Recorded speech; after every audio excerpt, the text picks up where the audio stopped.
नमस्कार, मैं हूं सोनू द्विवेदी।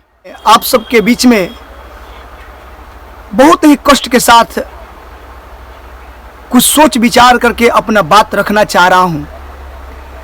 जैसा कि आप जानते हैं कि इस लोकतांत्रिक व्यवस्था में सरकार चलाना, सरकार की विरोध करना,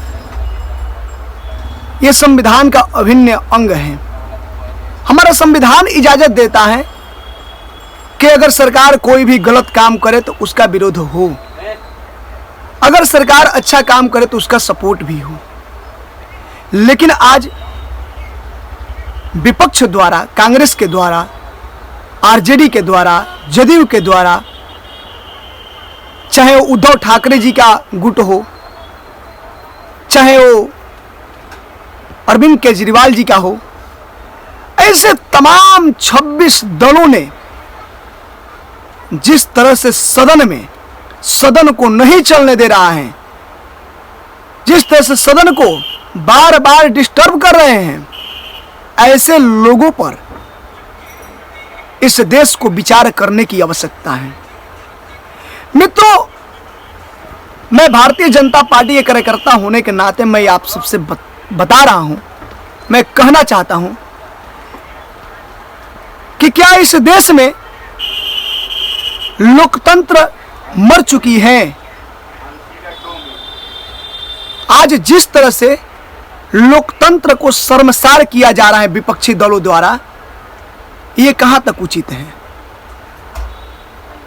अब बात कर रहे हैं कि मणिपुर हिंसा की। मैं पूरी तरह से कह रहा हूं कि आदरणीय प्रधानमंत्री जी और आदरणीय गृह मंत्री जी, राज्यसभा नेता सदन पीयूष गोयल जी जैसे हमारे कार्यकर्ता, हमारे नेता, ये पूरे तरह से बोल चुके हैं कि आप आइए सदन में डिबेट कीजिए। मैं हर विषय पर बात करने के लिए तैयार हूं, हर विषय पर चर्चा करने के लिए तैयार हूं।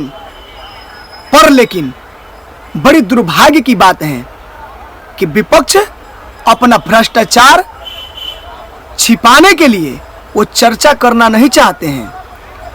उनका सिर्फ एक ही है कि मणिपुर पर चर्चा हो, उनका एक ही है कि मध्य प्रदेश पर चर्चा हो, यूपी पर चर्चा हो, हरियाणा पर चर्चा हो, लेकिन राजस्थान पर चर्चा ना हो, छत्तीसगढ़ पर चर्चा ना हो, बिहार पर ना हो, आपके बंगाल पर ना हो।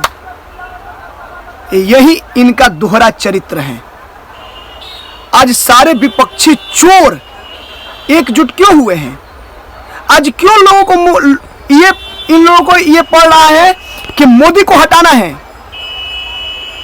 इन लोगों को परम वैभव शक्तिशाली देश नहीं बनने देना है। इन लोगों को भ्रष्टाचार, लूट घसोट करना है। ये लोग अपना काला चिट्ठा को छिपाना चाहते हैं। ऐसे लोगों को मैं जनता से आग्रह करूंगा कि आप सब इसको विचार कीजिए, आप सब इसको समझिए। ये सारे चोर एकजुट होकर के और इस देश के तरक्की को रोकना चाह रहे हैं। आप कह रहे हैं कि इस नियम के तहत चर्चा ना हो, ठीक है भाई, तो जिस नियम के तहत आप चर्चा कर रहे हैं उसी नियम के तहत तक कीजिए। फिर क्यों भाग रहे हैं? जब आदरणीय गृह मंत्री जी सदन के पटल से बोल दिए कि हम हर विषय पर चर्चा करना चाहते हैं, तो ठीक है भाई, मणिपुर पर भी चर्चा हो, लेकिन मणिपुर के साथ साथ राजस्थान पर भी चर्चा हो, छत्तीसगढ़ पर भी चर्चा हो। बिहार पर सरेआम महिलाओं को शोषित किया जा रहा है, महिलाओं के साथ बलात्कार किया जा रहा है, युवाओं के भविष्य के साथ खिलवाड़ किया जाता है। और हमारे बिहार के माननीय मुख्यमंत्री जी मौन धारण किए हैं। हमारे मुख्यमंत्री जी आरजेडी के गोद में बैठ करके हलवा खा रहे हैं। ये इस बिहार की दुर्भाग्य है। इस बिहार की जनता को समझना होगा, इस देश की जनता को समझना होगा कि हमारा देश किस तरह से परम वैभव बनेगा, हमारा देश किस तरह से तीसरी अर्थव्यवस्था बनेगी, हमारा देश पुनः विश्वगुरु कैसे बनेगा, इस पर विचार करने की आवश्यकता है। मित्रों, मैं आज इसलिए कह रहा हूं कि मैं एक युवा हूं और एक युवा होने के नाते मैं युवाओं के सामने अपना बात रखना चाहता हूं, क्योंकि जो मुझे समझदारी है, पुनः वो बात हर व्यक्ति को सोचना चाहिए। आज जिस तरह से इन लोगों ने एक गठबंधन किए हैं और इंडिया नाम दे दिए हैं, अरे भाई ये यूपीए है, Indira is India, India is Indira, और वही आज भी है। इस देश में 2 ऐसे प्रधानमंत्री हुए जिनको पद पर रहते हुए भ्रष्टाचार का आरोप लगा। वो एक इंदिरा गांधी जी थी और एक नरसिम्हा राव जी थे। लेकिन 70 साल तो राज आपने किया है ना, और 70 साल के आज गड्ढे को, आज 70 साल के भ्रष्टाचारी को आज जेल में डाला जा रहा है।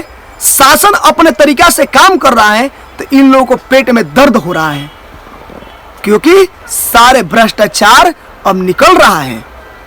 सारे भ्रष्टाचारियों को नींद उड़ गई है। इसलिए इतना ही चंद शब्दों के साथ बहुत बहुत धन्यवाद।